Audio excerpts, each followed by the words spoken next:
is a lifestyle. Sports cards and we live now. Jeremy Lee in the building and every guest that you ever needed. Sports cards after hours keep the hobby heated. Updates, hobby talk like you never seen it. Sports cards live and none could ever beat it. Sports cards is a lifestyle. Sports cards and we live now. Welcome to another episode of Sports Cards Live with your host, Jeremy Lee. What's going on, everybody? Welcome to an episode of the Fanatics Collect Weekly Hockey Auction Watch Party. My name is Jeremy Lee. It is September the 8th, 2024. Let's bring out the first time I've seen him in a while, Josh Madigan. What's going on, buddy? How's it going? Good, you? Doing awesome. Usually we chat for a few minutes or at least a minute before we go live, but we didn't get that chance. So how you been, bud? I'm good. I'm at the cabin up in northern Minnesota in the gazebo here at night where I have a little bit of quiet space. One nice thing about being up here is I have better internet here than at home, which almost makes no sense. It's pretty awesome, but I had a new camera that messed up my audio drivers, so I was scrambling to reinstall those before we started so people could actually hear me. Wow, good to hear you. That is a nice back. Oh, I like we can even see what you're doing in the reflection. Oh, I can see myself. I see myself right Oops. there. I see me right there. That's great. I'm gonna have to fix that. Don't change anything for now. We're all good. We're all good. Well, we're back, guys. We took last weekend off. It was a vacation week for me. Josh was busy as well, so it worked out that we did not do the show, but here we are back tonight. And what a weekend it was last weekend. Obviously, the elephant in the room, Johnny Gaudreau, tragically passing away. I mean, it's, I live in Calgary, as you know, most people know, I assume that watch this, and it's been like the whole city is shaken up by this thing here. And he hasn't even played here for a couple of years, but he left his mark on the city, left his mark on me. And it's unbelievable, man. Just unbelievable.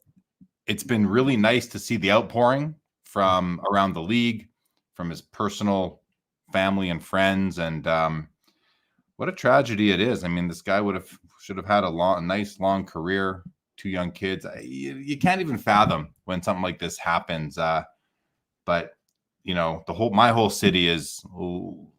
I've talked to many people who said, my kids, my son is crying, like bawling his head out when he found out about this.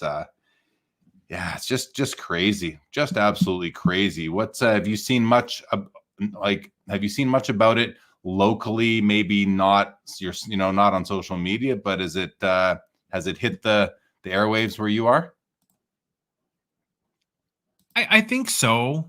Not to any level that it would have hit you in Calgary. Obviously, it's very sad and unnecessary and tragic. But where I can draw, I think, a really close comparison is, so right now I'm on Big Sturgeon Lake outside of Hibbing, Minnesota. It's a town I grew up in. Adam Johnson, who was killed last year in the on-ice skate blade incident, was from my hometown.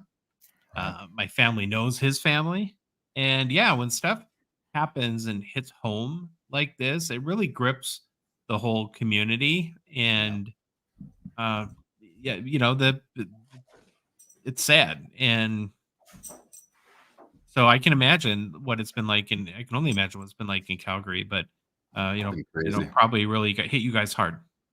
Yeah, for sure. And I remember when he started playing here, and we had gone a while without a great player. Iginla kind of left, and then he came on the scene. And I remember listening to the radio here, the Fan 960, and the people in the know have been talking to him about him for a couple of years before he even got here, at least a year before he even got here. Just, was he going to be big enough? All this and that. When he came, obviously he was a fan favorite instantly.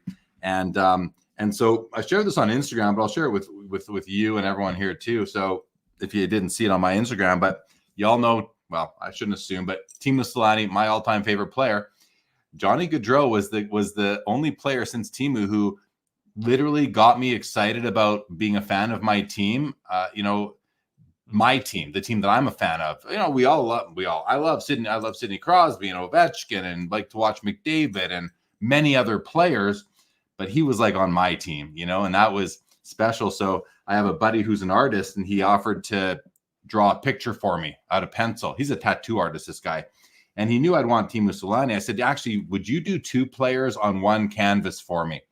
And I picked the 2 number 30. So I just show it to you guys because this is something that I've had it's dated June 1, 2016. So I've had this in 2016. And it's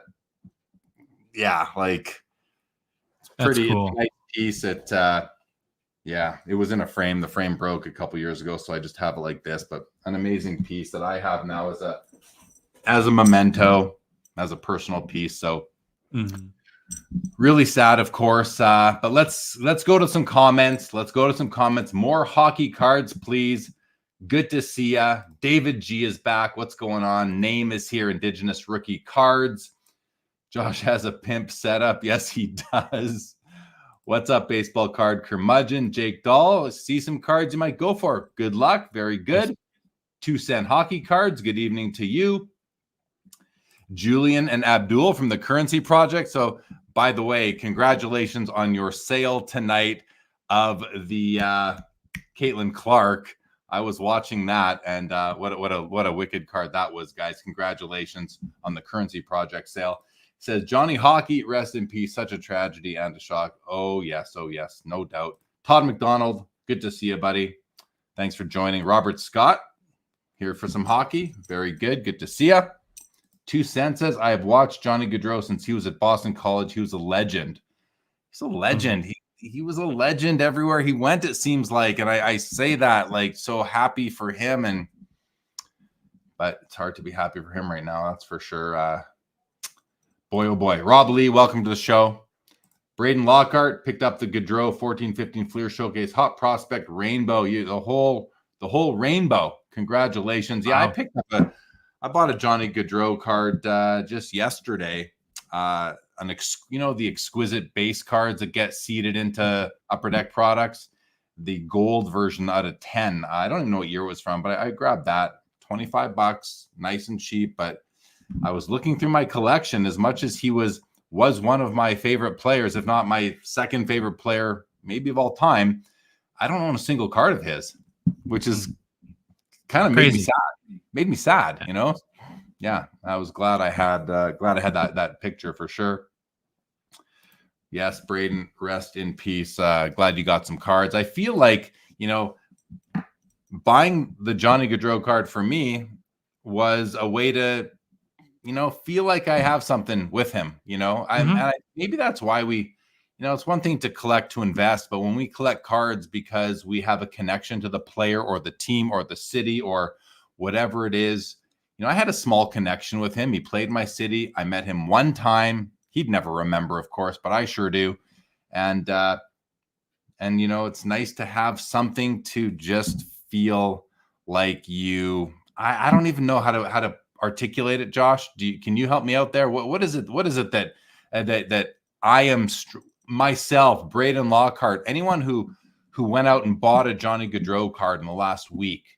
What is it that we're trying to accomplish emotionally, psychologically, that we want to buy something? And it doesn't only apply, I guess, to deceased players, players who passed away way too young, Kobe Bryant sort of situation. It might apply to everything. But how would you articulate that? Because you're sometimes better. Did I lose you a little bit there, Jeremy?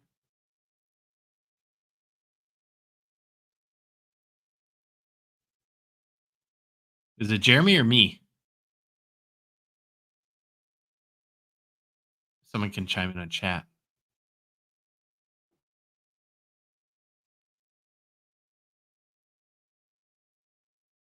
Okay, looks like it's Jeremy.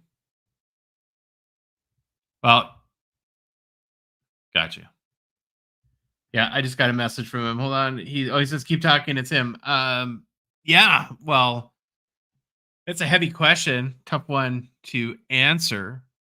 why we kind of feel like we want that connection when a player passed away. But to me, I don't know. I think it's therapeutic, and I think as long as you're doing it for the right reasons, it's a good thing. I don't know if I would be trying to triple my money on some sort of Johnny Gaudreau card or anything like that. But if you want to buy something to commemorate maybe a player connection you had, I don't see anything wrong with it. You back?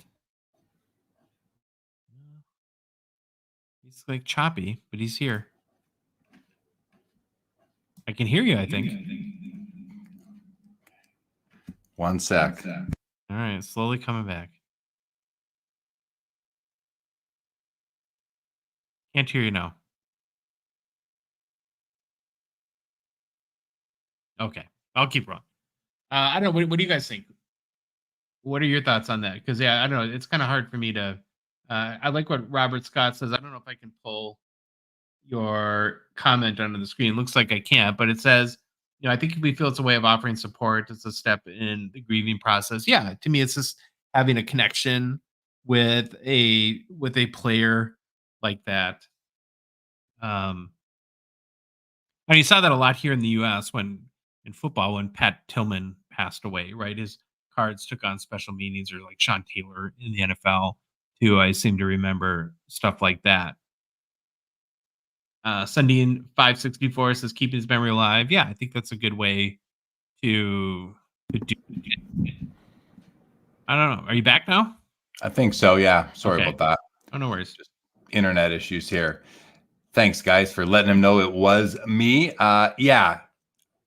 Let's see. So you just read a couple comments. Rob Scott says, I think we feel it's a different way of offering support. It's a step in the grieving process. Yeah, that makes sense. Keeping his memory alive. Sundin. Yep. Currency says, I see it as a way to connect to the aura and energy of a person. Yeah, all those things apply.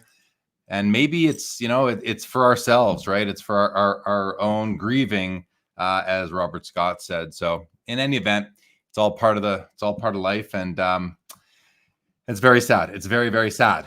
But here we are. Life goes on, and that's the way it goes. So we have a pretty cool auction tonight, Josh. There are several great cards. It's not a huge auction. I think there's like under 100 total hockey cards in the auction tonight, but we've got 30, which is just about a third of them that are, pretty cool and interesting. And a few Gretzky, 4 Gretzky rookies, several Gretzky cards. We got some Johnny Gaudreau, Young Gun PSA 10s. And I was curious, Josh, what happened? And I never looked until today at what happened to the Johnny Gaudreau Young Guns as an indicator, a card indicator, a simple card. What happened upon his passing? So I did bring it up in Card Ladder here. And if we go back, so this is August 31st. I believe it happened on the 30th or the 31st. But if you go back to August 20, just before the 29th, so the 29th, $110. I'm guessing this was purchased on best offer right when it was announced. But look before that, before $110, 50, 58, 48. These are PSA 10s, by the way.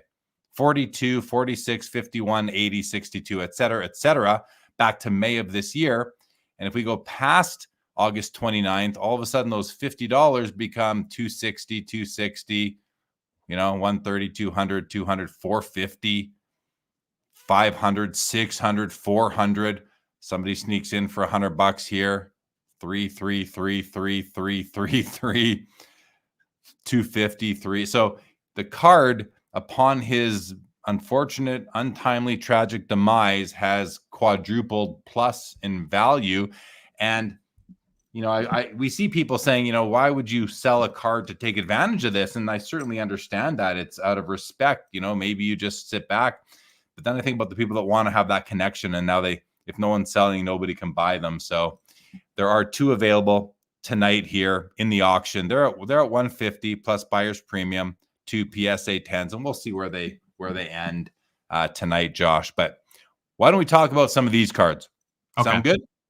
Yeah, well, I guess I would just throw in really quick. I think It's you have to make your own personal decision, and whatever you sleep well at night doing, I'm not here to judge anyone. I don't think for me, I wouldn't want to feel like I was profiteering off of somebody's death. I just don't feel good about that. But that doesn't make it wrong. It's just not. I just wouldn't have a good feeling, so I probably wouldn't do it. Other people might, have a different perspective, and again, it just doesn't make me better or right or wrong. And so you just have to listen to your own heart. Yeah, well said. Well said. I think that makes a lot of sense to me. I'm in the same camp as you. I wouldn't feel good putting them for sale as soon as that happened at all. But I did feel good buying a card of his. It Sure. did make me feel like okay, I'm gonna have a card of his, and I'm gonna have it here hopefully in a couple weeks, and I'm gonna enjoy it. Put it in my PC, and never sell it, sort of thing. Yes, Aaron Pantoja. Very sad, way too young. So much life. All right, guys. 1952 Parkhurst, Gordie Howe. This is his second year card. It's one of my favorites. I own a beautiful copy. It's my I have a PSA 6 of this. I used to have a 5. I upgraded to a 6. And by upgrading, I mean like the card is nicer, not just the number on the slab.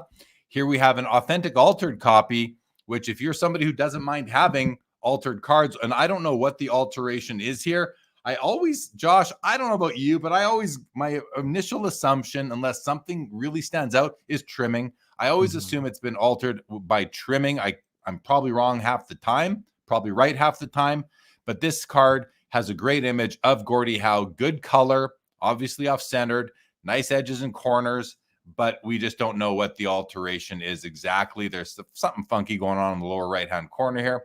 And right now, this card is sitting at $280. And but it's a nice card, and if you're okay with having altered cards in your collection, this one might fit the bill for you. We've got his 1970 tops in a PSA 8 with exceptional Fanatics Collect eye appeal. So let's open this one up, and again, this is, just so everybody knows, this is Josh's favorite design of in the history of OPC. It is a great looking copy. The centering's wonderful. Corners, edges are beautiful. Color's great. Those spotlights in the back just add so much depth and creativity to the design of the card itself. I know it is Josh's favorite. It's a nice looking piece for sure. And then we get into the Gretzkys. We'll do that separately. Josh, what do you think of this second year Gordie? And I know you're not a fan of this 70 tops and OPC design, but that's a good looking card condition wise. Yeah. If it doesn't bother you that it's altered, then you're going to get a really nice looking card that has generally very nice eye appeal for probably a good price. Personally, I like vintage stuff to be representative, just so that it's altered. I don't know if it'd be for me. And then the Gordie Howe, yes, it's not my favorite design. In this case, some you get 2 cotton balls. With Gordie, you get 4, which is probably the max that would fit on the card. But it is a super nice looking card. I mean, eye appeal off the charts on this one for a PSA 8. I'm sure there's a reason why it's an 8. I'm sure if you inspected it very closely, you could find something. But again, it's sort of been our mantra here, is that eye appeal first, grade second. And this is a very nice looking card. It is. And I mean, for a great grandfather, he's looking quite dapper in this picture. He looks old in the card on the picture right there. What's up, Daniel? Good to see you. Poppy Rimpy, welcome. Jeff McMahon, good to see ya. Professor, thanks for coming over from IG. Appreciate it. All right, Gretzkys. We have 4 Gretzkys on tap right now. Let's open them all up in images. So let's see. Grade-wise, we have a Topps BGS 8. We have a Topps PSA 5, a Topps PSA 6, and an SGC 4 also top. So no OPC Gretzkys in the auction tonight. Let's have a look at the Topps BGS 8. This thing looks really good to me from here. Slight clockwise tilt. Very slight, though.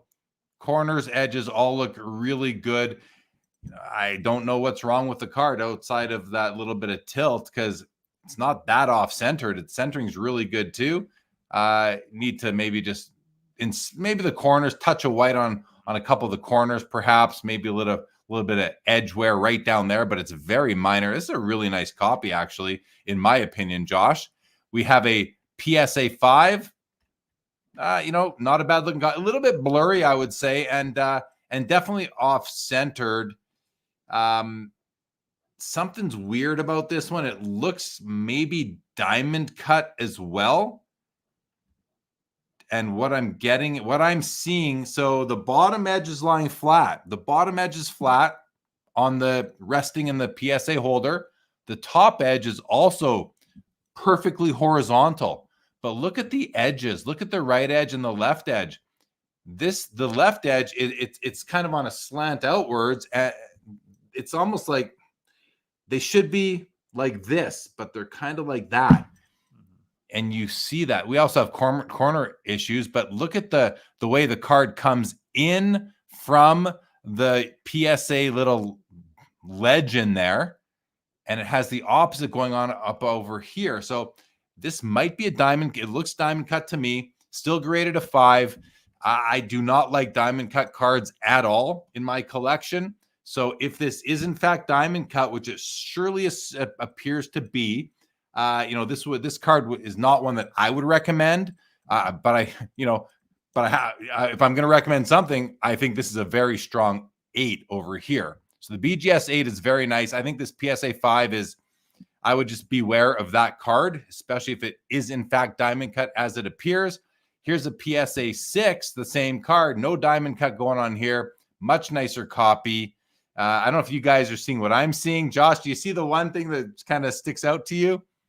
It's kind of odd. Lower right corner. I'll zoom in on it. You got a fisheye. Yeah, a big fisheye, yeah. Yeah, big fisheye right there. Not the end of the world. You got another one over here on the left edge, right in there. Mm-hmm. But overall, a pretty nice copy for a 6. If this is a 6 and this is a 5, to me, like, if this is a 6, this is maybe a 3.5, not a 5. This one also has a fisheye right over there that I'm seeing, but I just don't like the corner up there, and I really don't like the cut, the overall cut. This one's got great edges, great corners. There must be something going on to bring it down to a 6, but overall, slightly off center to the right. It's a nice copy for a 6. And the SGC 4, well, it's got some corner wear, and it is extremely off center to the right. Other than that, it's a very crystal clear copy. If I'm ranking these, I think the PSA 6, well, obviously the BGS 8 would be first, followed by the followed by the 6, and then the 5, and lastly the 4. Josh, comments on these Gretzkys? I think you nailed it. Yeah, it goes right in number order tonight. Doesn't often do that, but again, it always comes down to what are the flaws or the reasons why the card was dinged on the grade, and are they things that you can live with, or are they things that really like stand out to you? And man, it's like a good example is that 6. I think it is that the one with the fisheye in the lower right corner. Yeah, it's like I really want to talk myself into liking this card, but I think that fisheye just bugs me. Yeah, and I'm glad we pointed out to everybody because it is definitely there. I would hate for someone to buy it, but any card on any platform, buy a card, receive it, and see something that you're like, oh, was that really there? Like, this has happened to me where, I've bought a card and then I got to go back to the listing to see, did I really miss that? Like, how did I miss that? I would hate for someone else to go through that, especially if they purchased this one. So if you do buy this card, it's still a great looking card. Beware, though, it's got 2 fisheyes, one right there that jumps out at me right away, a smaller one right over here, and maybe a couple minor ones as well. But overall, a great card. But this 8 is really strong, really nice, in my opinion. All right, a couple comments. Doghouse Hockey, good evening to you. Daniel A., that's right, no Peachy Gretzky tonight, not for the rookie card. Anyway, Rob Scott says, as old as Howe looks on the 1970 Topps card, it's hard to believe his last card wouldn't come for another 10 years. No doubt about it. Good point right there. Good point. And Richie says, good to see you. says slowly gaining more appreciation for the Topps Gretzky rookie cards. That BGS 8 is so clean. I'm with you. I like the Topps Gretzky rookie. I owned one for many years. I don't right now, but when I owned it, I loved it. And it's a great card. It's still a great card. And it's often produced to such a higher quality than the OPG is. So well, I think, Jeremy, that added?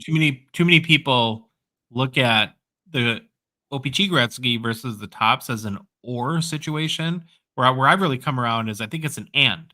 It's the OPG and the Topps that there's a lot to appreciate about both, and they're just different cards.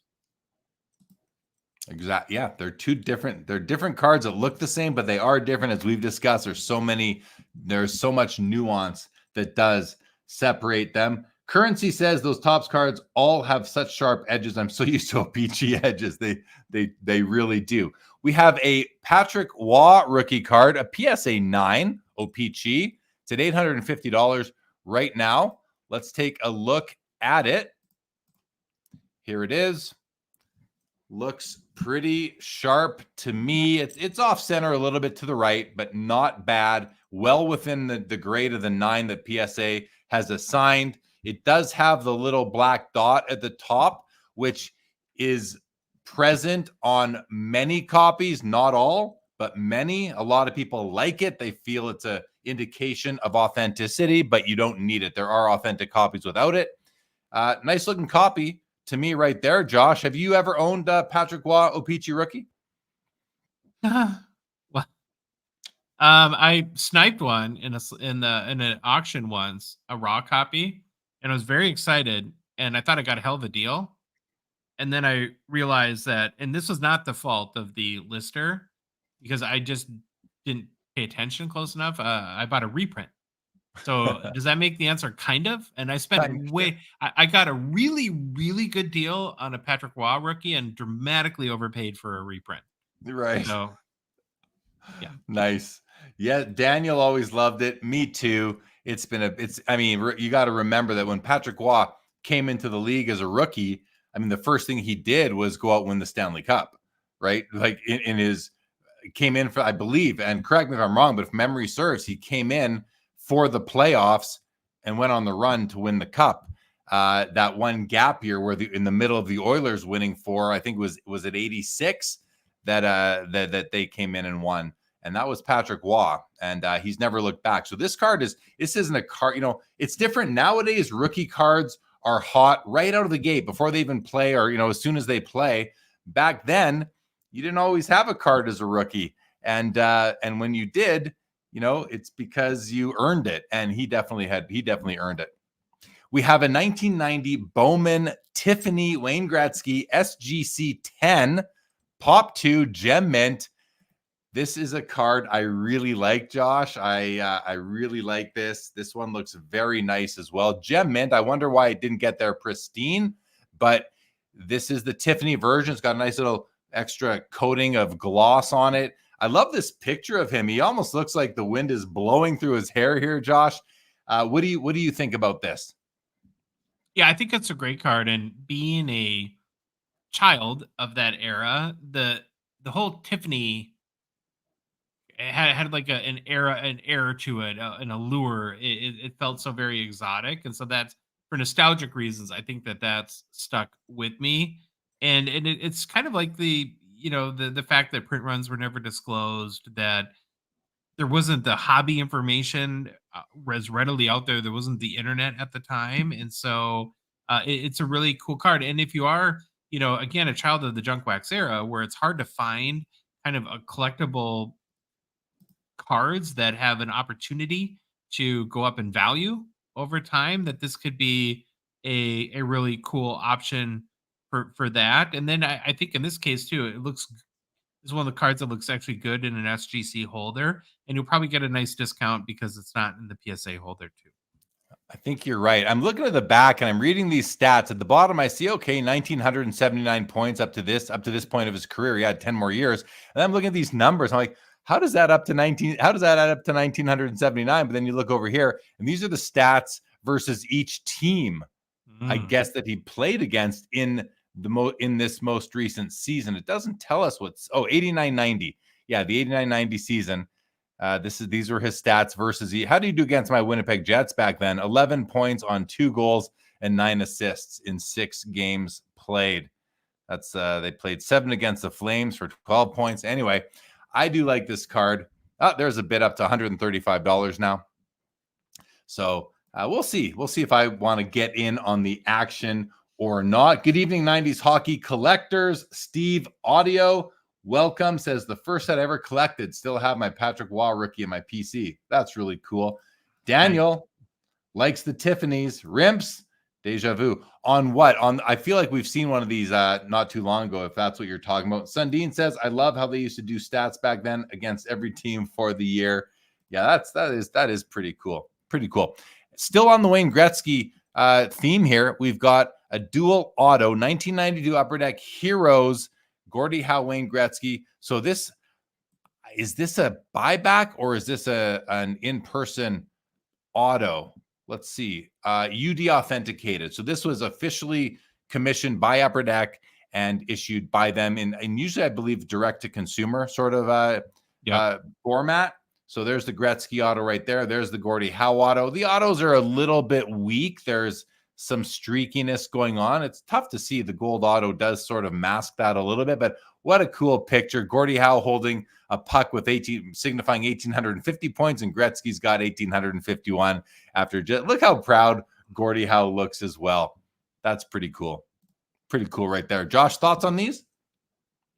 Yeah, just a couple other quick things on the Tiffany Bowman. I think somebody asked in the comments how many were produced. I did a lot of research on that, and I think it varied by set, but it was never released. And so I think some estimates are 3,000 to 30,000. So it's tough to know. The one thing that's cool though about this particular set is the reason why they did the Tiffany version of 1990 Bowman was this is the first time Bowman came back as a set since 1955. And so they wanted to do something cool to commemorate that. And so I think that's kind of a neat aspect of the card. And I have great appreciation for the Gretzky Gordie Howe dual auto. I don't know about you though, Jeremy, just personally for my taste, I like hockey cards like in hockey gear.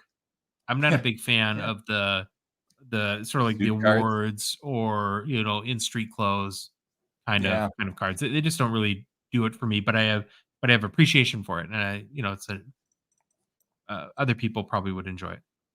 I think a lot of people do. You see it in is it in enshrinements in the cup where they often they do this as well sometimes. No. But I do admit I kind of agree with you. I'm not a huge fan, but if I love the look of a card, I would be happy to add one. But look what Daniel says. He says, I was never a fan of cards without a border. Maybe I'm old school. Reminds me of postcards. And as I think about it, I like borders unless it's like a really uniquely designed insert from the 90s or even a more recent insert, they can get away without it. But I'm sort of with Daniel on that. And I think Top Stadium Club, while I like the photography on those cards when they first came out, I never loved the overall looks of them because all you're getting is a photo, really. Mm-hmm. I do like some design in a card. This one has a bit with the Upper Deck logo and the banner that says Gordie Howe, but otherwise not much. So I definitely hear you. Professor points out, Josh, you discussed on the Gong Show how to identify a Tiffany card on the back. Can you share that with us? Yeah, well, if you put it side to side, the easiest giveaway is like the regular base card is a much more like gray or dull finish, but there's actually one more way to tell. So if you go in under the NHL logo on the left side there, you'll see right above the copyright, there's 2 asterisks. Yes. You might have to zoom in a little bit. In the regular base card, there's 1 asterisk. Oh, awesome. I did not know that. That's really good to know. Really cool to know that. All right. Thanks for that. Sundin says, I have a cup enshrinements with Sundin and Sakic wearing suits of the Hall of Fame. It's okay. Better if they were playing together on the Nordiques. Yeah, but I go from a Hall of Fame induction ceremony. That's pretty cool too. I could get my head around something like that. All right. We have a Nathan McKinnon Raw Young Guns. It's at $200. Seems pretty good. And I mean like a healthy price. We have a Trilogy Bobby Orr autograph, graded 8 on the card, 9 on the auto. Gotta see why the auto is 9, because I kind of like to make fun of auto grades. And this auto looks really good to me.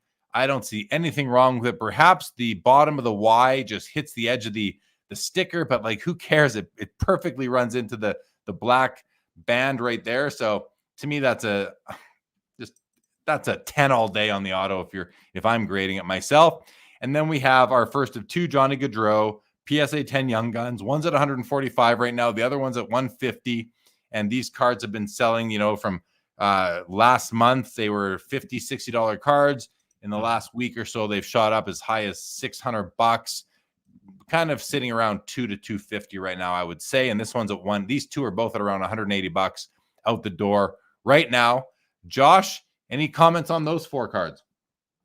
Yeah, I have a quick comment on the Bobby Orr. I couldn't agree with you more. I think that the fact that it has a auto 9 grade makes it that you'll likely get a very good card with a perfectly good auto that's clean, that's easy to read, that's enjoyable for maybe a deal, because maybe people are scared away by that grade and don't look past it.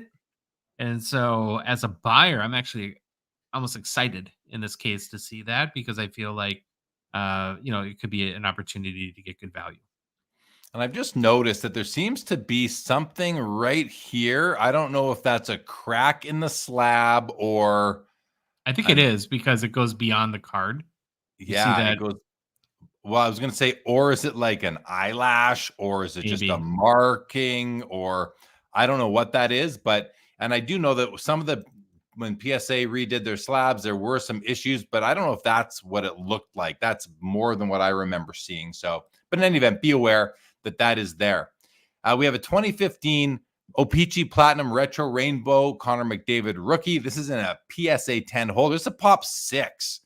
This is pretty cool.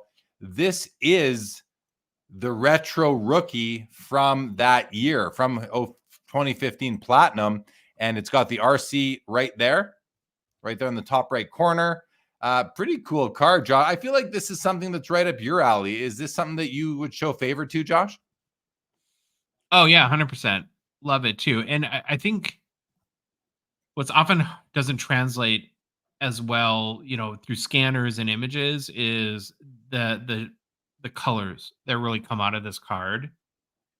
Because it is, you get that in the right light and you'll get that rainbow effect on it. And so in some ways, I think the beauty of the card is underrepresented, even in this photo. That it's an awesome card. It's significantly cheaper than his base Young Guns. It's the population count, of course, doesn't even come within it's less than 1% or something like that of his population. To me, it's a very savvy buy of a really kind of unique and cool looking McDavid rookie card. Yeah, it's great. It's a whole different stratosphere for Pop for sure. But this one over here, this is the SP Game Used True Rookie out of 97 BGS 9. These are great rookie cards. In my opinion, no bells and whistles, right? No auto, no patch, no jersey, simply numbered to the player's jersey number. This is 67 of 97. And these are very popular. This is a mint 9, but it's a true mint plus. You are getting that extra half a grade on centering, which is 9.5. Everything else is 9. And this is, if you think about it, so it's a BGS 9, fine. A PSA 10 Young Guns with a population of well over 1,000, PSA 10 would sell, and you probably know better than me, Josh, sells for about 3,000, maybe a little bit more. Yeah. And this card right now is at 2,300, and there's only 97 produced. To me, it's a great McDavid rookie to own. If you are okay with not having, and most of us have to be okay with not having an RPA or an autographed rookie, one of his autographed rookies from, say, SP Authentic or Exquisite or something like that. So it's a great card. $2,300, good to see. We're up to about $2,760 with buyer's premium right there. But I do love the card. More hockey cards, please, as Bobby Orr seems to sign a lot. Yes, I believe he does. Sundin, do they really need to put another Oilers logo on the bottom left? That's a good point. He's talking, true, right? this right here. There's enough Oilers logos on there all together. Good point, Sundin 564. And Daniel says the Oilers are close, but what do you think happens to McDavid cards if he never wins a cup? He is turning 28 this season. It's a good question. I mean, that's a good question. What happens to the values of his cards if he never wins a cup? I think they go down a little bit. Plus, once he retires, I think they go down a little bit. There will be other players commanding the dollars for the cards. He has so many of them too. So, but I still think that he's going to maintain value. I don't think they crash, and I think he's going to win a cup. I think he's going to win 2 cups. So, yeah, and I'm saying that as a Flames fan.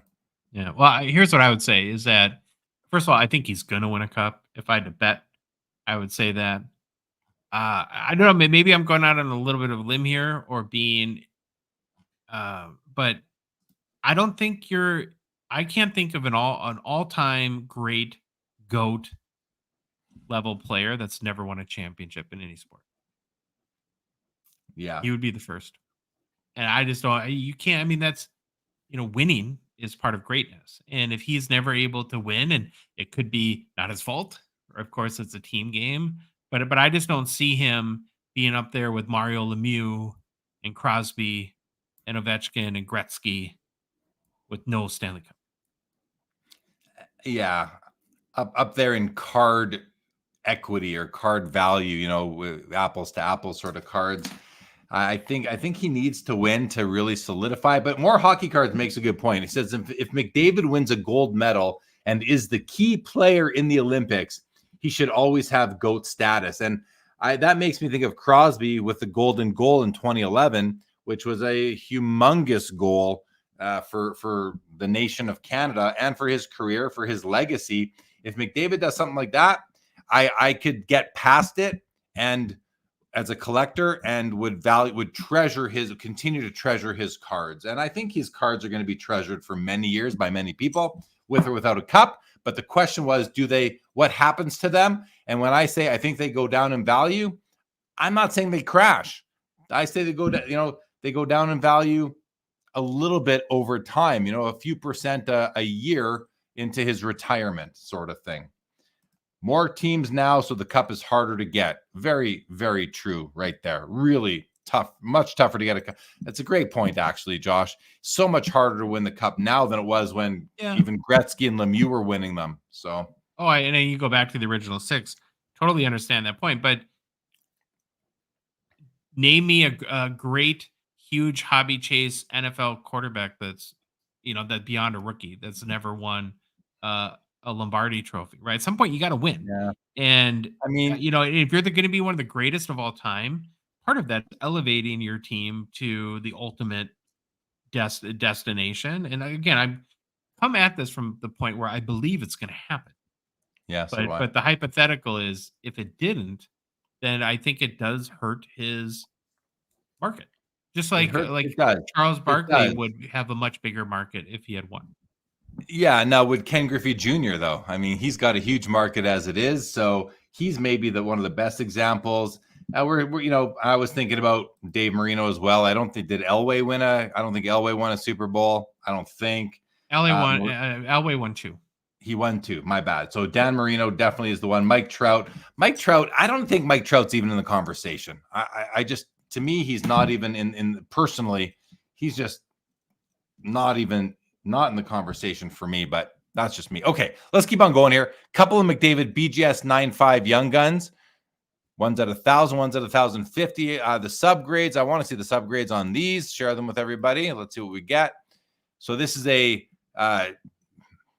got 3 9.5s and a 9 on corners. And this one has 3 9.5s and a 9 on surface. So neither of these are true gems or true gem pluses. They are what we might call mini gems. They're the bottom of the 9.5 scale. If any of those 9.5s are also a 9, those cards would be a 9. But nonetheless, they are gem mint. We're at 1,000, 1,050 on this one over here, and we have this dual signature chips card from 2015 Upper Deck Icons from the Industry Summit. Gretzky and Bobby Orr dual auto. This is a pretty cool looking card. Oh, signature chips. So I'm guessing the Industry Summit was in Las Vegas that year. And we have poker chips with Bobby Orr and Wayne Gretzky. 15 copies produced. It's a BGS 9.5 on the card, 9 on the auto. For no good reason, of course. No good reason to ding that auto grade, in my opinion. Nice looking card. Really nice looking card. Now, it's not a pack pulled card. It is from an event, but that's kind of cool. Still a great looking card, in my opinion. Josh, any thoughts there? Yeah, it's kind of a cool card. Well, actually, I was just thinking, I don't know, about the whole industry summit, and what was the other one, Mint Collective. Given how popular shows are now, does it surprise you that there's not like an industry conference anymore, or do you see that coming back? Yeah, this industry conference went on for a long time, and then the Beckett Industry Summit kind of took over for it. And then when Beckett kind of just lost their direction in the world, they stopped doing it. I was at the last one, actually. It was a fine event, but now yeah, I mean, Tops has a conference, Upper Deck has a conference, so they kind of took it on themselves to do it instead of a whole industry conference. So we'll see where it goes, and maybe now Fanatics Fest, maybe that becomes the conference, or they add a conference element to it for people who want to take part in that sort of thing, and to bring up more shop owners and that sort of thing. Maybe they'll do that once they officially take over the football and baseball licenses. I guess we will see. Pavel Bure did not win the Stanley Cup. That one I think too, like, we could name lots I love Pavel Bure. Yeah, but he's not up there as a GOAT. He's not a GOAT. He's not and that's part of why he didn't win. And I think I think more Hockey Cards just kind of sharing that, not as if to suggest he would be at that level. All right, guys, some buybacks here. We've got the Mario Lemieux. This is a canvas, Upper Deck canvas card from 2016, buyback, numbered out of 10, I believe. Is that right, or am I reading this? It's out of 10. Yep. Yeah, it is. It's numbered 5 out of 10. A nice gold auto over a lot of the black, so it does pop. It's a 10 on the card, 10 on the auto. That's a cool looking card. How much would you like to be one of these people in the crowd? I always wanted to see myself in the crowd on a hockey card. Never did. And then on this side, we have a clear-cut Gretzky auto from 2019. SGC 9.5 on the card, 10 on the auto. That's a pretty sharp-looking card, actually. That looks nice. Nice, clean picture. Very nice autograph. Perfect auto. Look at that. Nice and sharp right there. And a Jack Hughes Young Guns canvas SGC 10 pristine rookie Young Gun. Canvas Young Gun Pop 2 right there. Josh, if you had to pick one of these cards to own, which one are you purchasing or acquiring? The Lemieux, hands down. Lemieux, hands down, huh? Yeah, I don't know. It'd be tough not for me not to go with the Gretzky. I really like the looks of this Gretzky card. Why do you say the Lemieux over the Gretzky? I'm not there's certain clear cut cards I like, but I love the gold ink. I love the idea that it's out of 10. The having that kind of top grade in the hobby with the card grade 10, auto 10 doesn't hurt in this case. And it's a great picture of Mario. The auto, I think, sometimes in these buybacks, it gets a little tricky where the auto gets lost in the sauce a little bit. I don't think that's the case in this one, but the Gretzky clear cut is nice. And then on the Hughes, the comment is more about SGC, and I think I've actually seen some maybe comments by them. They're really sticking to that label, and they're killing themselves on this pristine. It's just so hard to identify it as being, we're probably one of the smartest decisions Beckett ever made was to go to that black label, sort of, because it, really is eye-catching to people. And it's so hard you really have to focus in and say, oh, wow, that's actually not just a 10, that's their pristine grade. Yeah. I hear you. Rims wants to know, I think he's talking about, is Connor McDavid the next Marcel Dion? I would just have to say an absolute no to that. Completely different player types. McDavid does it all. Marcel Dion had a very long and illustrious career. He had great point production, but I mean, I wouldn't call him one of the greatest to ever play. I just wouldn't myself, but so no, I don't see it that way. And I don't know who he would be the next of. I don't think he's the next anybody without winning a cup, because I don't know of any player who's as good as Connor McDavid that hasn't won a cup. And I think that's why we all want to see, well, not all of us, but many of us want to see him win a cup. There's a comment I just remember I missed up here. Somebody says, oh, right here, Mr. Squirrel, I hope McDavid never wins a cup ever, and I live in Edmonton. Who are you an actual fan of, though, Mr. Squirrel? That's what I'd like to know. Daniel says, do you find Lemieux is undervalued? Yes, I find Lemieux is undervalued. He's top 3 all time. I put him top 5 all time for sure. Gretzky, Lemieux, or Howe, Crosby. Those are kind of my top 5s. But I'm with you, Daniel. He's right up there for sure. For sure.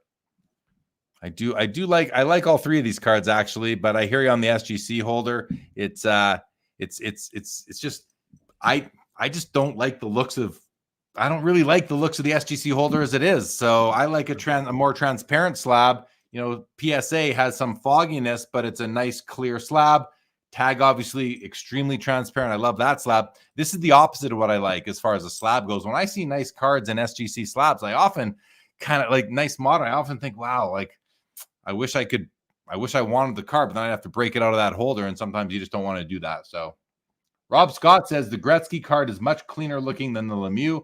I agree, but the Lemieux has some, it's got some beauty to it as well, in my opinion. All right, Josh, we have a Cole Caulfield, O-Pee-Chee glossy rookie, PSA 9, $13, a Crosby, upper deck stature, gravitas. I'm trying to, how do you say that word? Gravitas, patch auto, only 7 copies. Is that a sticker auto?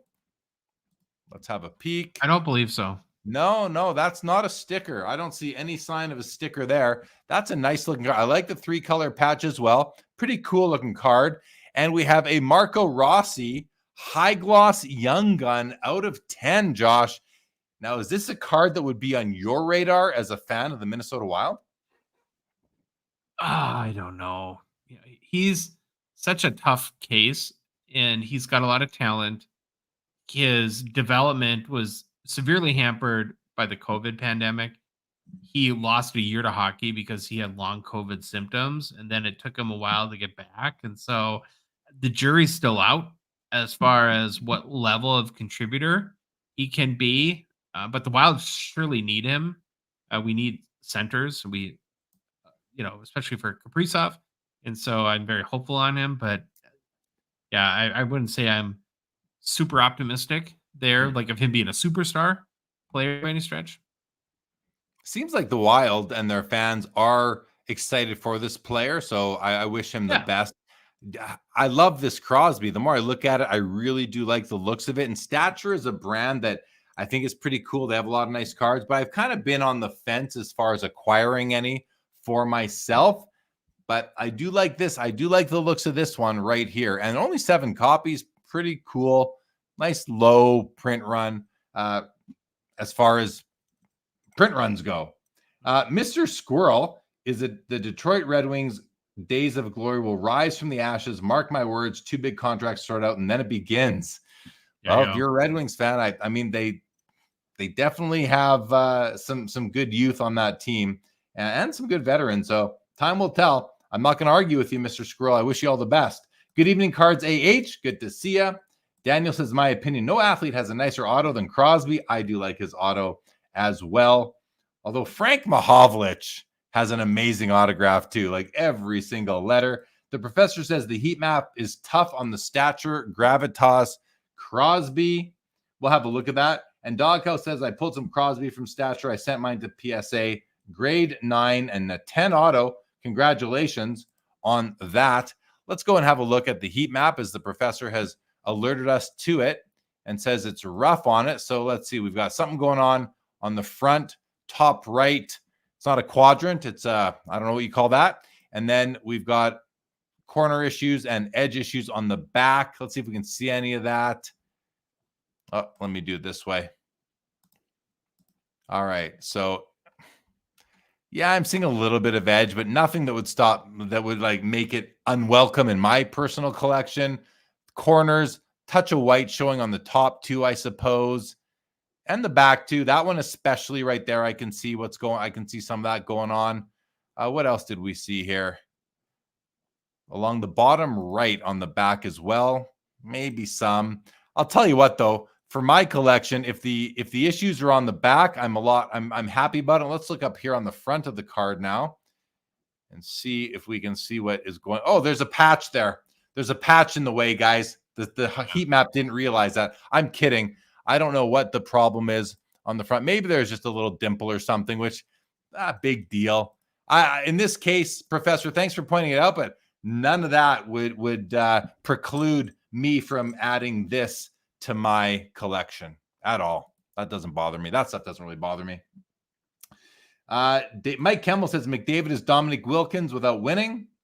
All right. I mean, maybe. Steve Audio, Crosby is nice, but Timu's Sig is better. I mean, I'm partial to Timu, and I do like his auto, but I'm gonna say I do like Crosby's auto more than I like Timu's. Trying to see if I have one somewhere just up. Oh, there, yeah, there's one.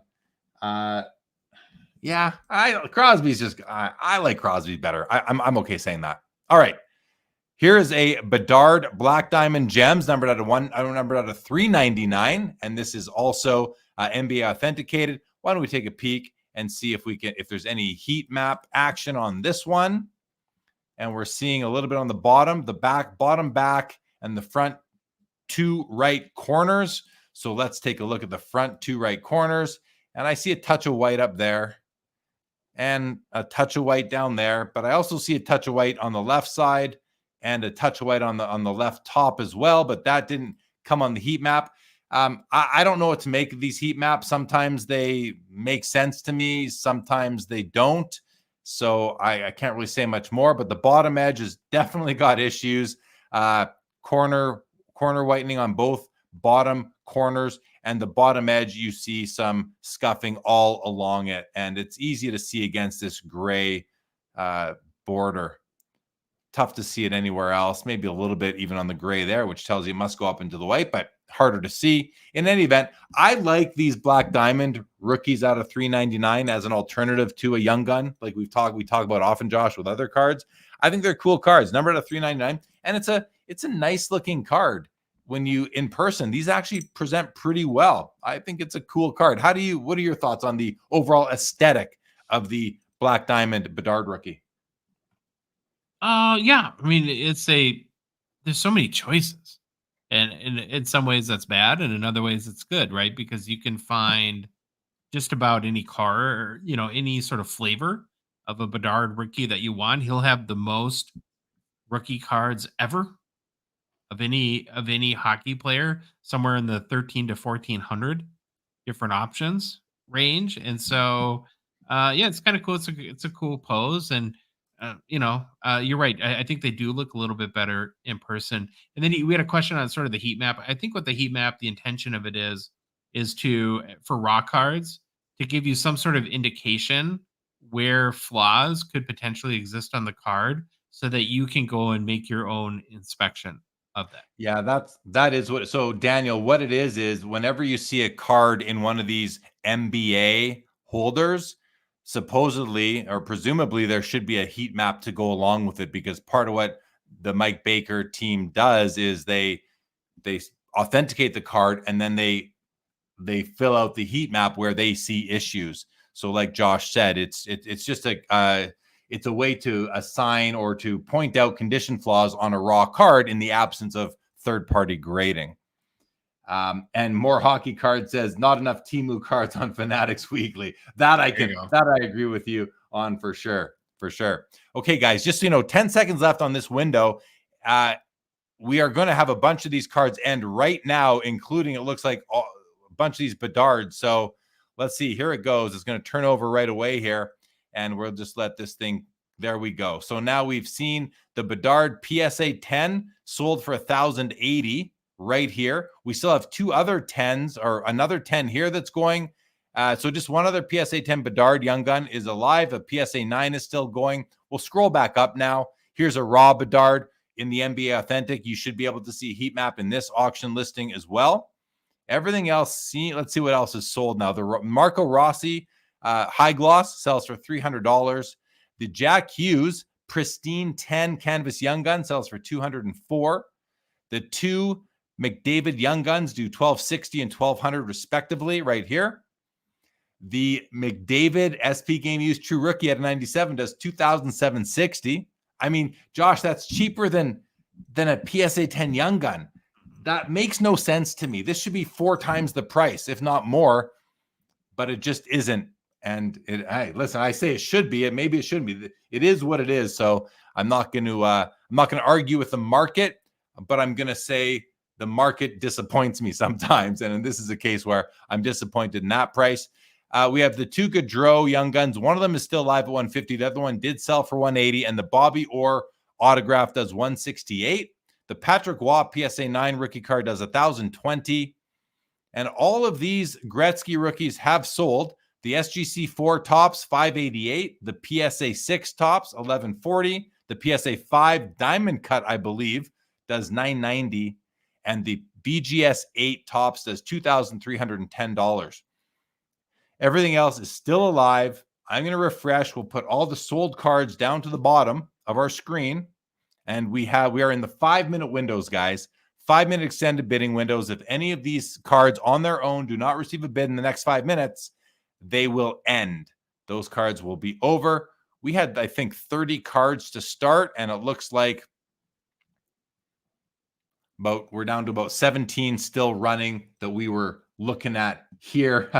Look at this, Josh. Daniel A is saying, what will be the last surviving card, guys? Well, we haven't done that for a while, Daniel. Josh, you want to play? Of course. Of course. All right, let's see. We got a couple of Bedards. We got the Bedard Canvas. We got the Bedard Black Diamond. Crosby. Cole Caulfield, the Gretzky. Lemieux, the Duel. The McDavid here. The Johnny. The McKinnon Young Gun, the Dual Auto with Gretzky and Howe. Okay, I think I know where I'm going, Josh. I'll let you go first. I'm going to go with my Mario buyback. Mario buyback. That's Josh's guess. I'm going to go with a Tiffany Gretzky. That's what I'm taking. I just noticed I'm already extended into the next window, so that's good. Is Josh as well? Josh is extended into the next window as well. Now me and Josh need to start bidding on those two cards to win the Survivor right there. And More Hockey Cards has a question. He says, curious on how you guys feel about trimmed cards like the Howe. Well, okay, but very quickly, we don't know it's trimmed for sure. We just know it's altered. I assume it's trimmed, but we're not certain. I just want to, unless it says it in the auction description, we can have a look and see if it does. It does not. Doesn't say much here. So we don't know what the alteration is for certain, but I'm going to assume it's trimmed. So to continue with More Hockey Cards, please's question, would you ever buy one? I just bought a Tim Horton rookie card trim because the price was just so low. Well, my answer is yes, I would. If it was in a slab and it was noted as this one is authentic altered, I would certainly buy one for my collection, but it would not be a modern day card, and it wouldn't even be a card post war. It would be like pre-war only for me. How about you, Josh? Yeah, I could see myself doing that, but generally it doesn't appeal to me. Yeah, so for me, like a 52 tops Mickey Mantle that looked like an 8 or a 9, but was trimmed, authentic. And if I could get that for the price of like a PSA 2, all day long, I'm buying it. All day long. I would love to have it. Now, the trim job has to be such that, you know, it was that the person who did it trimmed it as minimally as possible. So, you know, I don't want it where it looks any different than it would have out of the pack, really, you know, where the borders are half of what they otherwise would have been. So I would, but it would have to be a card that I just like could not afford to buy otherwise for me. Steve Audio, these are USD. This is all USD in pricing on the Fanatics Collect platform. And he says, and is Fanatics Collect catching up to eBay? Well, I'm going to say a resounding yes, they are, because of one thing that happened was when Rob Veras and Burbank Sports I think they're in the either they've done it or they're in the process of transferring over like 40 million cards or something absolutely ridiculous from eBay to Fanatics Collect. That alone, I would say that Fanatics Collect is catching up in terms of listings, but they still may have a ways to go to truly catch eBay. All right, Josh, that minute has that last window has passed. I chose the Gretzky Tiffany as my survivor.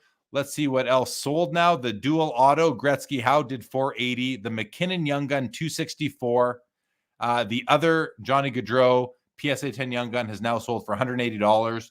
And I would, whoever bought those two, enjoy the Johnny cards. The dual auto Gretzky Orr does 750. Not bad right there. The Gretzky clear cut 456. The Crosby autograph patch out of 7 only sells for $360. That seems really low to me, Josh. Now, you follow some of these prices on the modern stuff, maybe closer than I do. Is that a function of the brand Stature, or is that a sign of something else? What is your opinion on that? Because to me, this is about half of where I think it should. But then again, if this was a card from the Cup out of 7, it'd be over $1,000. Yeah. So, well, Gravitas is an insert in Stature, so maybe that's part of it. If I had to guess, that would be it. I don't know. I mean, I love the patch on that card. It's kind of like a cake. It's got the colors that are layered, yeah, almost on it, and so it's a card that I find really appealing. But if I had to guess, it would be the insert factor. Yeah, I mean, every card in the Cup is an insert, basically. So I'm not sure about that. Well, pretty much, except for the base cards, they're all inserts. So I don't know if that's. I think it's the brand. Maybe it's the Gravitas insert itself. Yeah, that's what I'm saying. I think it's the Gravitas brand, because the Stature RPA or patch autos and rookie patch autos have actually sold very well over the past year. And especially too, like the key to Stature, if you're interested, is the set debuted in 2019, and it was a new printing technology for them, and they had some wrinkles to iron out. So in 2019, you have to watch for autos that bubble, because it is a different surface that the card is printed on. So you have to be careful of that. And the next year, 2020, the big issue was surface scratches. Lots of the cards were very scratched up on the surface. But by 2021, and when this card came out, a lot of that had been fixed. And typically these cards are pretty nice going forward. And so, yeah, it's whoever got it, I think, got a deal. But it would be that Gravitas branding that might have affected it a little bit. Cole Caulfield, O-Pee-Chee Glossy Rookie PSA 9 sells for $18. The Connor Bedard Black Diamond Gems, $174. The Bedard Canvas Young Gun PSA 10 does $180. And a Raw Young Gun Bedard, $288. $300 on the PSA 9, $1,050 on the other PSA 10. So, or the only PSA 10. I think we already looked at that one, actually. Now we are already 4 minutes into the next window. Let's refresh again and see how many cards we have left. 5. So we were at 17, Josh. We've lost 12 of them, have sold. We're down to 5 cards, and we are both alive. You and me are both still alive, and we are both extended to the next window as well. So there we go. Hobby Champ says, I won the Marc-Andre Fleury Parkhurst rookie patch card out of 19 for $40. They didn't have the print run on the listing. Wow. And was that print run on the back of the card, Hobby Champs? Because kudos to you for spotting that then, for sure. So I want to, what I'm going to do here is go to all items, and let's go find that Fleury card that was just won for $40 by our friend Hobby Champs. And let's find that and see what card you just won for $40. Oh, here we go. Probably down over here. We're going to scroll down to the $40 cards. Here we are. This right here. is the one. So you want it for 40 plus. You want it for $48. Hobby Champs. And let's see what's on the back. It's not, I don't see a numbering on here, but those who know. And Hobby Champs is telling us that this card is numbered out of 19. I do not believe there's a number on the front. No, there isn't. I think that's a huge scoop for you, Hobby Champs. Congratulations. Very well done on that for $40. I mean, that could be I would think some other people would know that as well. But what is that? Is that a $200 card, do you figure? I don't know the answer to that. Let's go back now. Sort it this way and peel out the rest to favorites here. And we are down to 4 cards now, Josh. 4 cards. So we lost one more. I don't remember which one it was. Do you? No, I know it's tough. It's tough. No. Are both of us still alive? I didn't see the fourth one. We are. Yes, we are. Your Lemieux is right there. Yeah, Well- Hobby Champ says just a stated print run. That's right. Mike Kemmel, USPS lost your birthday gift to yourself. Bure Zenith Ziegel out of 100. Wow. You never mentioned those rare 90s inserts. Do we know the odds? I mean, I'd mention them if I see them. I have the Gretzky Zenith Ziegel, so I certainly mention them, but I just don't think we see them. I don't know if we've seen one in a weekly auction here for quite some time. So yeah, you never really see those cards. But we mention them on here all the time when they are for sale. That's for sure. Definitely look at them. Sorry that they lost your card though. That is never fun. Never fun for sure. Okay, Josh. So now the second year Gordie Howe's at 430. Your favorite Gordie Howe's at 195. The Tiffany is at 250. And your Lemieux favorite card of the night is at 6 1/4. Pop 101. 2.5 minutes left in this window. So we'll see what happens here. Professor picked up for $8 the 2023 Outburst Silver Mikko Rantanen. I mean, was that graded too? I remember seeing that. I think it was. You can't get a card graded for $8, Professor. So well done right there. Well done right there. And if anyone is still bidding, I haven't mentioned it until right now. I forgot, but I did pin it to the top of YouTube. The SCL affiliate link for bidding on Fanatics Collect is at the top of the chat on YouTube. If you are bidding and you click that and bid through the link, I greatly appreciate it. Helps support the channel. It was raw. Okay. Still still a great buy, I would say, Professor.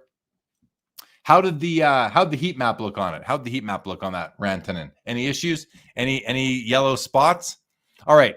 Down to, still a minute 45 left on these final 4 cards. Feel like did this just get bid up? Yeah. I thought it was it 620. What was it at a minute ago? I thought it was at 625 a minute ago. Maybe not.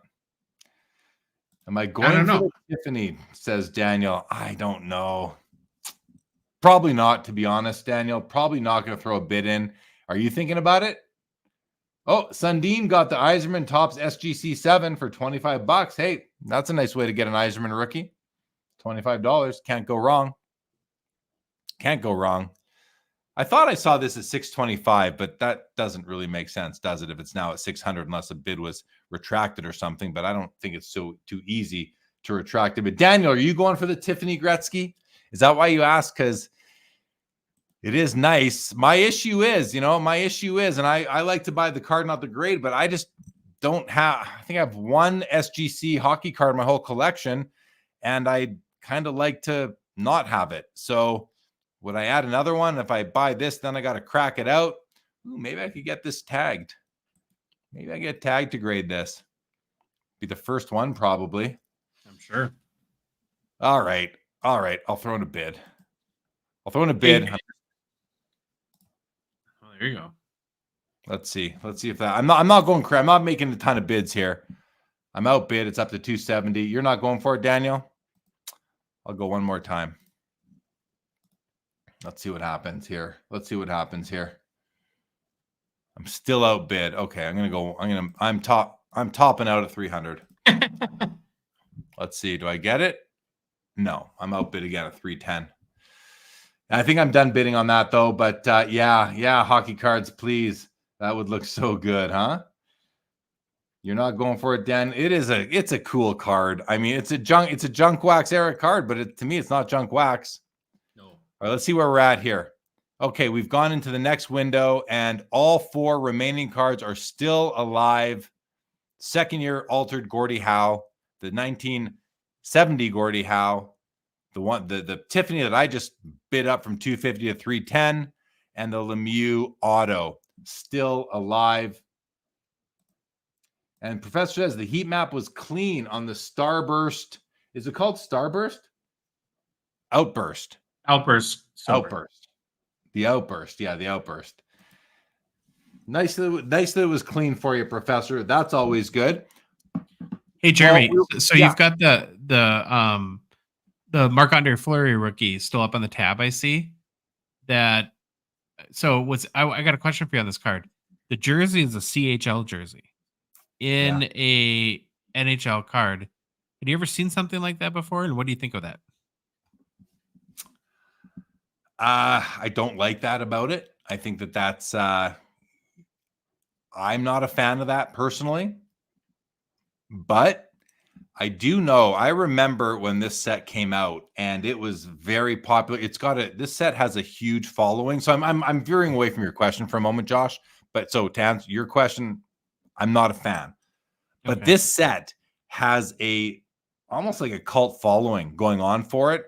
And a lot of people still highly covet these cards, especially the Bergerons and the Stalls and the Flurries. Yeah. And the Fleury might be the number 1 card in the set. You know, him and Bergeron probably tied for that at this time. So I don't think that while I'm not a fan of that, I don't think it's going to bother a lot of people because it's a rookie card. You know, it's kind of like, to me, what do you prefer, Josh? A card that has a Game U CHL patch in it, or a card or an RPA with a photo shoot piece in it? I think I'd rather have the junior piece. What do you think?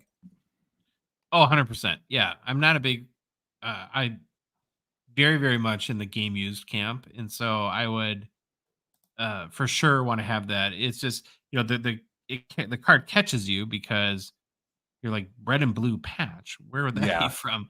Yeah, and then you look and you see it's the CHL in the back. And name, got a shout out Jordan Tutu as well from that same year. That was a good year for hockey cards. There were a few others as well. Daniel wants to know, Josh, will you be at the Expo in November? I'm gonna answer for you and say, damn straight you will be. Yeah, I can't miss that. Of course. Yeah. Josh and Troy are pretty much obligated to be at the Expo now. They have too big of a community not to show up for that community. So they'll be there. Good stuff right there. Yeah, and Daniel says good catch on the patch, Josh. I saw it. I just didn't even think to say anything about it, but yeah, it doesn't. It's definitely not a Penguins piece. Okay, we had some more bids on the Lemieux. It's up to 650. Oh, even some more bids since I was bidding on the Tiffany here. Josh is up to 330 now.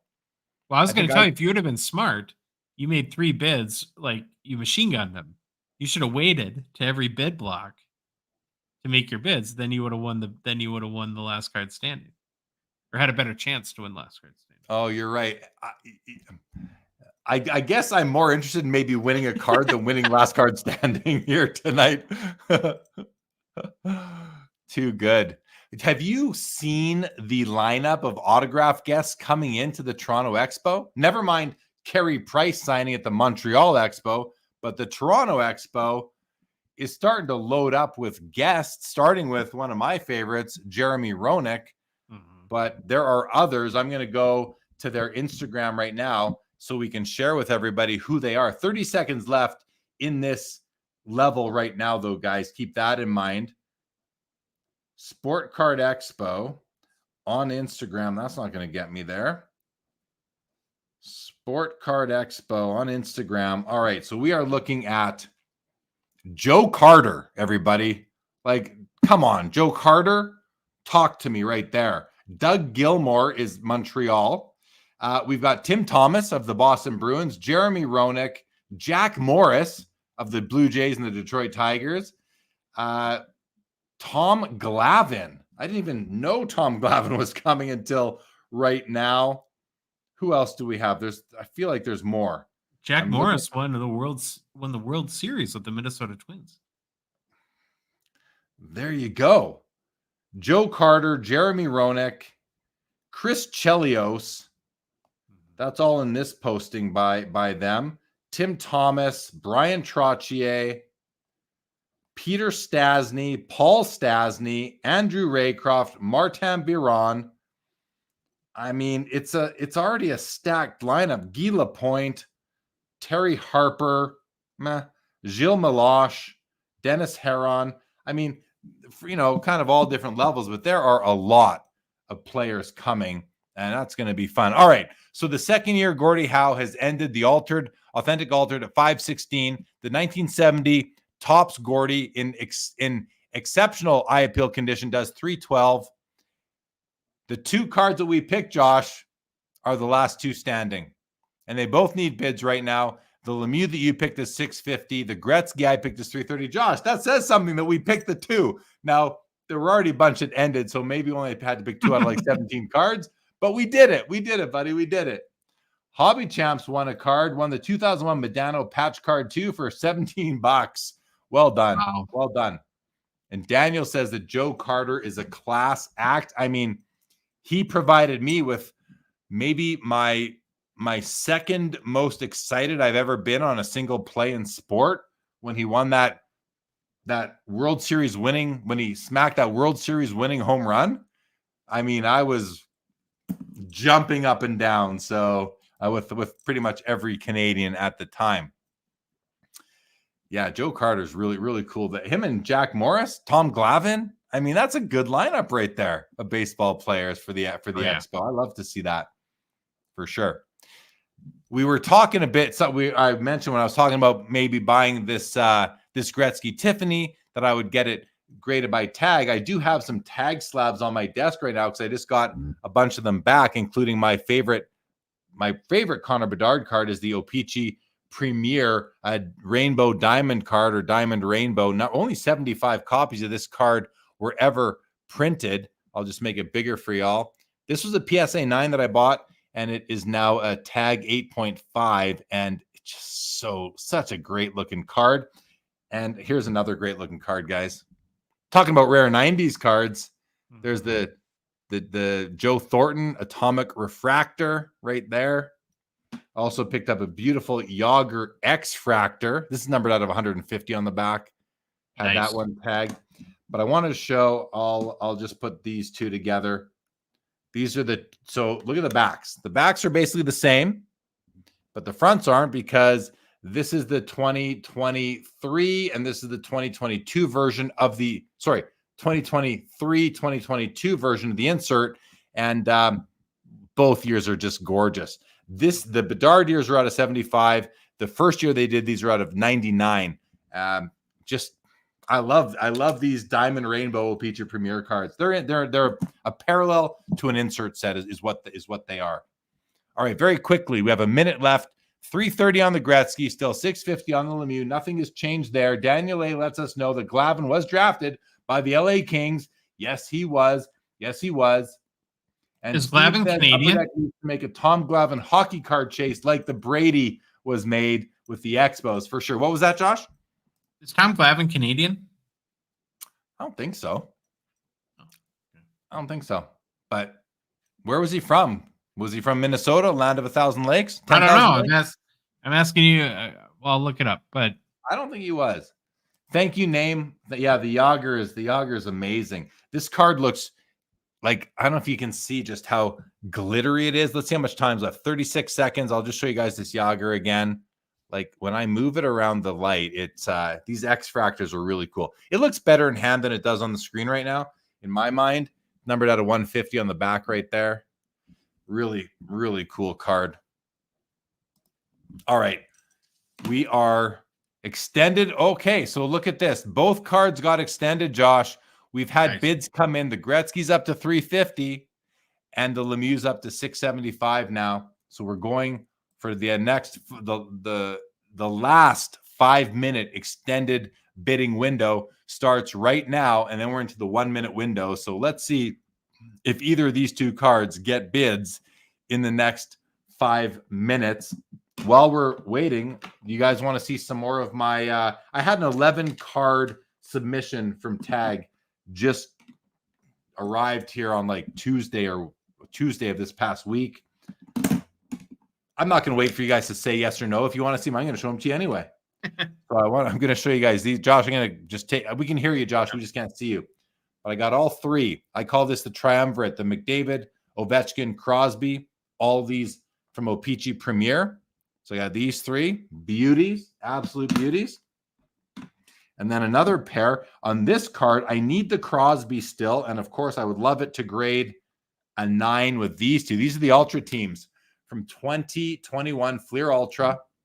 Got the McDavid and the Ovechkin. And it's sort of hard to see, but this is interesting. You got some blue card stock, but then you've got some blue, like, I don't forget what Gene McLeod told me it was called. I can't remember, but there's some like blue etching on top of there you can see it. You can kind of see it there. There's blue foil etching on top of the blue cardstock, which it's subtle, but it's pretty cool when you get it in the right light. It's just hard to do on camera here with a couple lights aimed at me. But I love these two stacks, and I just got to get the Crosby to fill out the triumvirate here so I can put it beside this one and stack them on top of each other. That'll be great. And then I want to get more from this year as well. I love that set too. And then the other I got, this is a black Topps Chrome refractor from 2001, Teemu Selanne, tag 7, but this is numbered on the back right there. I want to make it so you can see it nicely. That's hard to see, but it's out of 50. These are out of 50. So this is a pretty rare card for like 2001, and it's super cool. And then a couple of low grade chrome refractors from the same year, 2001. I got a 5 on the Forsberg and a 6 on the Ziggy Palffy, and these have bent corners. They both do, so I wasn't surprised they got the grades that they did. But it's about the presentation of the slabs for these cards for me, and I just absolutely love all of those. All right, Josh, let's bring you back on the screen. We have 2 minutes still in the final 5-minute window. And David G says, no hockey purchases tonight, but picked up a 1929 Rene Lacoste. What sport is that from, David? What sport is Rene Lacoste from? Bob Boozle, blue frosting. Yum, yum. Bob, what's going on? I'm surprised your wife let you out 2 nights in a row. How's that happen, buddy? How's that happen? Oh, boy. Good to see you in the chat, man. Good to see you in the chat again. So there we have. Oh, look at this, Josh. The Lemieux is up to 700 now. And the Gretzky needs a bid. Josh might win the last man standing tonight if the Gretzky doesn't get another bid. Oh, tennis player, David. Tennis player. Very nice. Very nice. And Daniel says those modern cards look great in the tag slabs. Yeah, I wonder I've never seen a vintage card in a tag slab because they only go back to 89, but I'm curious to know what those would look like. I have to think they look beautiful too. But shiny on transparent clear slabs, very nice. All right, minute 15 left, guys. Still 350 on Gretzky, 700. And I wonder, like, we shouldn't see another bid on the Lemieux until the next window. There's really no strategic reason, I don't think, to bid on this card again until a minute has surpassed. Bob Boozle, always like to catch the wind down to the Jeremy auction action. Appreciate that, Bob Boozle. Appreciate that very much. All right. Josh, I'm trying to look if there's anything else I can show everybody while we're kind of killing 45 seconds on this window, because then we get into the 1 minute and it's all it goes fast. It's a lot of good action. I want to get your opinion, Josh, because I talk about this card a lot. What do we have for 30 seconds? I mentioned this card because I just do love these Diamond Rainbow O-Pee-Chee Premier. This is a parallel of an insert.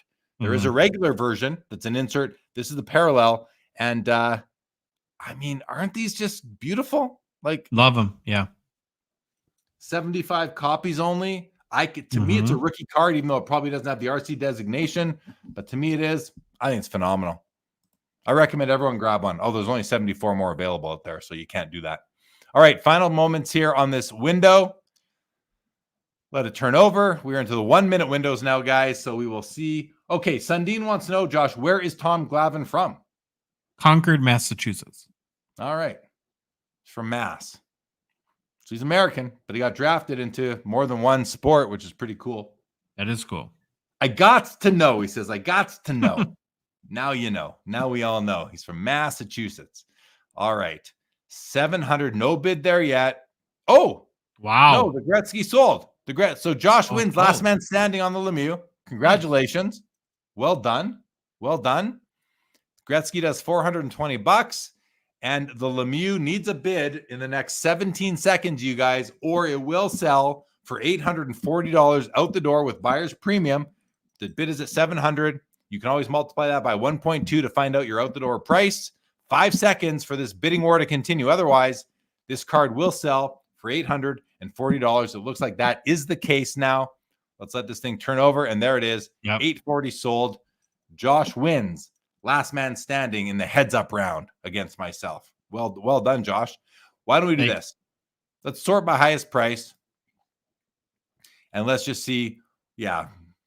McDavid, Gretzky, McDavid across the top. McDavid, Gretzky, Bedard. All the usual suspects. I want to do something totally different, Josh.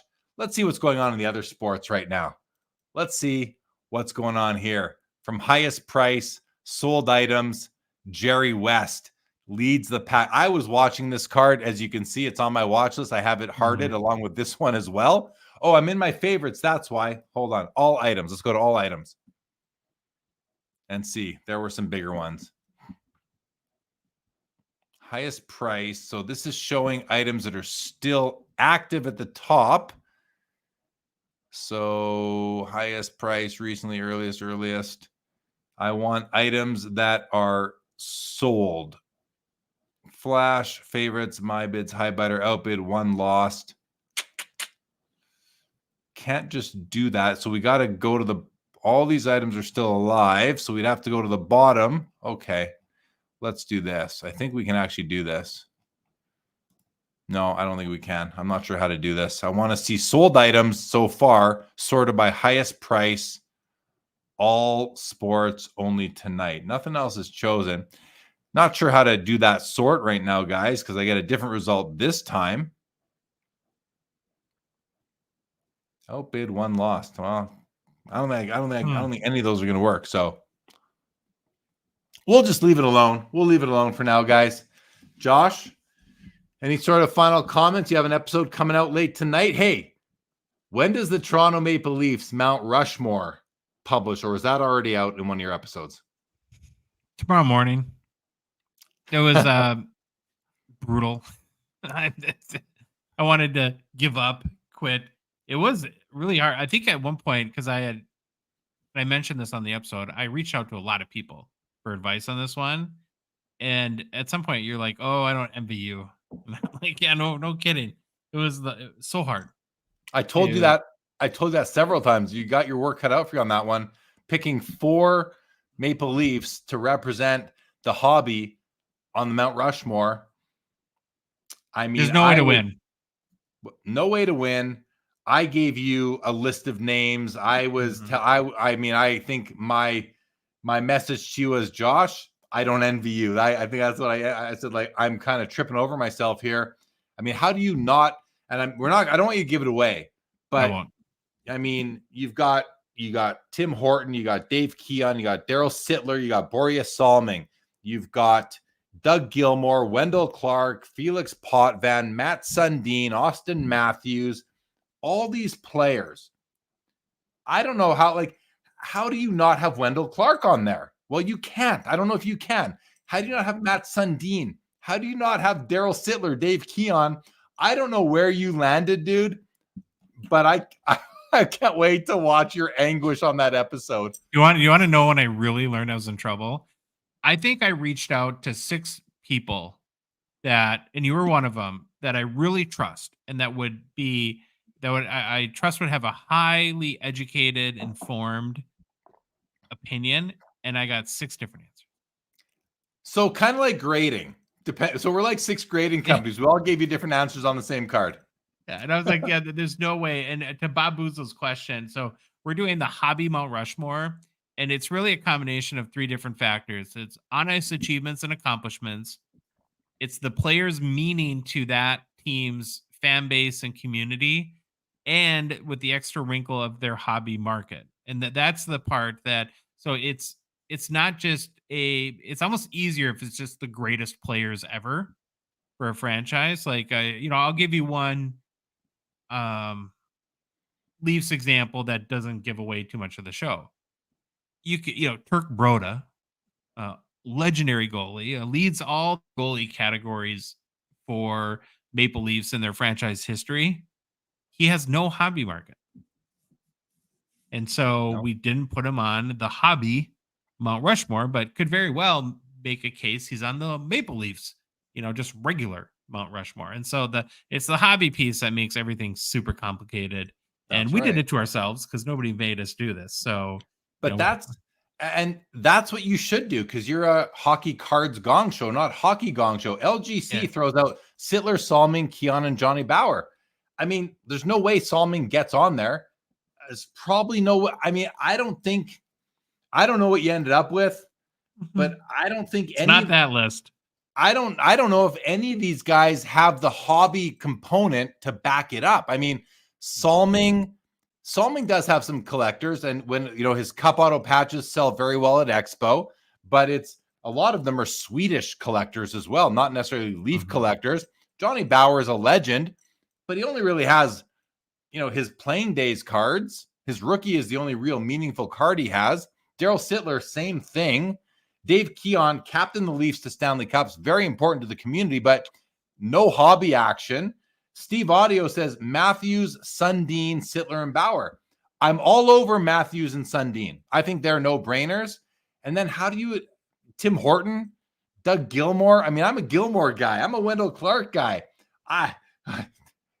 Troy is showing off now, telling us I know what they ended up with. Of course you do, Troy. You are the Gong Show, buddy. I love it. Robert Scott says Keon and Bauer have to be locks.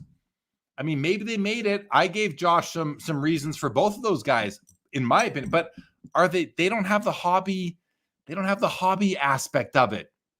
So I don't know where you guys ended up. We'll find out in about 6 hours. Our only goal is to not get death threats. That would be nice tomorrow, because it's like a no-win. But we did our homework. We spent a lot of time, and the only thing I can say in my defense is we have rationale, and it's just going to come down to whether or not you agree with that rationale or not. Yeah, well, I can't wait to hear. Okay, Mr. Squirrel wants to know Josh's thoughts on graded Sports Illustrated newsstand magazines. Any thoughts on those, Josh? There are a couple of great content creators. James, what's his name? James, can't think of his last name right now, but he's got a great channel, and I watch it, follow him on Instagram. I think they're cool myself. What do you think, Josh? Is that graded magazines? Is that what he is? Okay, so that tells us your thoughts. You don't have much. I don't know what he's talking about. Name says, are you a Doug Gilmour I'm a Doug Gilmour Toronto guy. Name. Sorry, Josh. I just want to wrap up here if we can. Ali says Horton, Sittler, Keon, Matthews, maybe a little Sundin sprinkled in. Yeah, I like that list. I do. Vintage versus modern tiers, but they could only do 4 LGC, so they had to. Blame Troy, says producer Louis. Blame Troy.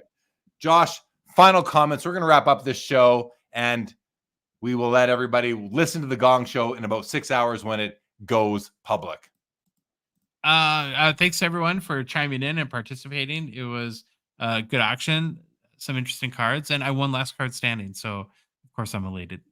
Congratulations, Josh. Thanks. All right, guys. Thanks everybody for joining. We will see you again back here soon on the Sports Cards Live YouTube channel. No more shows, no more live streams from me, at least at this point, until next Saturday. We'll see you then, hopefully. Have a great week, everybody. Josh, you have a great week, but hang tight one second, guys. Thanks for joining. This episode of the Fanatics Collect Weekly Hockey Auction Watch Party is now complete. Let's use complete this time. Go ahead, everybody. There you go.